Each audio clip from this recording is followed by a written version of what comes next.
বিশ্বে অবস্থিত সব কয়টি দেশ থেকে সব সময় ব্যতিক্রম উত্তর কোরিয়া।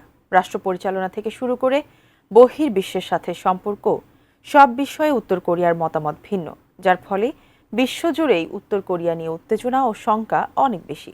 আর এই উত্তেজনা এবার আরও বৃদ্ধি পেল দেশটির নতুন যুদ্ধজাহাজ নির্মাণের খবরে। নতুন এই যুদ্ধজাহাজের ভাইরাল কিছু ছবিতে উত্তাল পুরো পশ্চিমা বিশ্ব। কি আছে উত্তর কোরিয়ার? উত্তর কোরিয়া নিজেদের সামরিক শক্তির এক নতুন অধ্যায়ের দিকে এগিয়ে যাচ্ছে।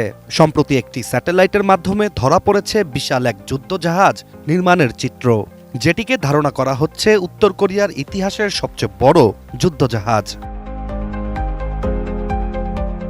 আন্তর্জাতিক গণমাধ্যম CNN এর একটি প্রতিবেদন থেকে জানা যায়, স্বাধীন স্যাটেলাইট প্রতিষ্ঠান ম্যাক্সার টেকনোলজিস ও প্ল্যানেট ল্যাবসের তোলা 6 এপ্রিলের একটি ছবিতেই উত্তর কোরিয়ার নির্মাণাধীন নতুন যুদ্ধজাহাজটি ধরা পড়েছে, যেখানে দেখা যায় দেশটির রাজধানী পিয়ংইয়ং থেকে প্রায় 60 কিলোমিটার দক্ষিণ পশ্চিমে অবস্থিত ন্যাম্পো বন্দরের জাহাজ নির্মাণ ঘাঁটিতেই পানিতে ভাসমান অবস্থায় রয়েছে যুদ্ধজাহাজটি।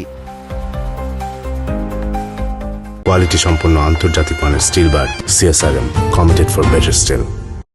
এদিকে ওয়াশিংটন ভিত্তিক centre for strategic and international studies দাবি করছে, উত্তর কোরিয়ার নতুন এই জাহাজটির দৈর্ঘ্য প্রায় 140 মিটার বা 459 ফুট, যা বর্তমানে উত্তর কোরিয়ার নৌবাহিনীর যে কোনো যুদ্ধজাহাজের তুলনায় দ্বিগুণ।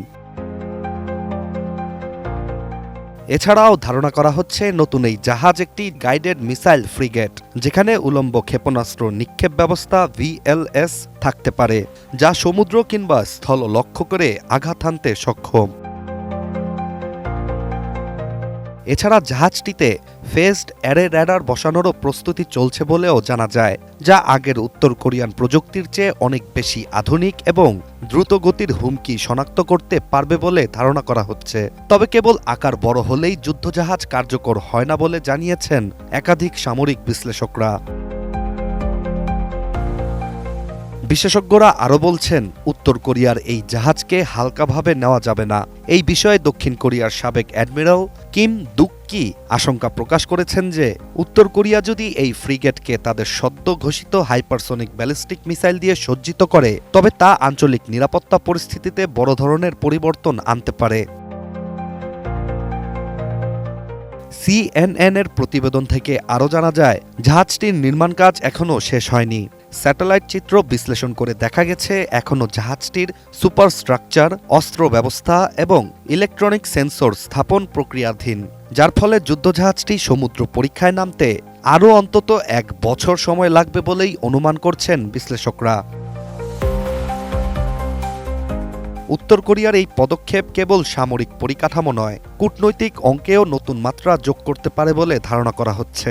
রাশিয়ার সাথে উত্তর কোরিয়ার ঘনিষ্ঠতা ও জাতিসংঘের নিষেধাজ্ঞা অগ্রাহ্য করেই উত্তর কোরিয়ার এই উদ্যোগকে অনেকে গেম চেঞ্জার হিসেবেই দেখছেন। Ishtiaq Hossain, ATN news.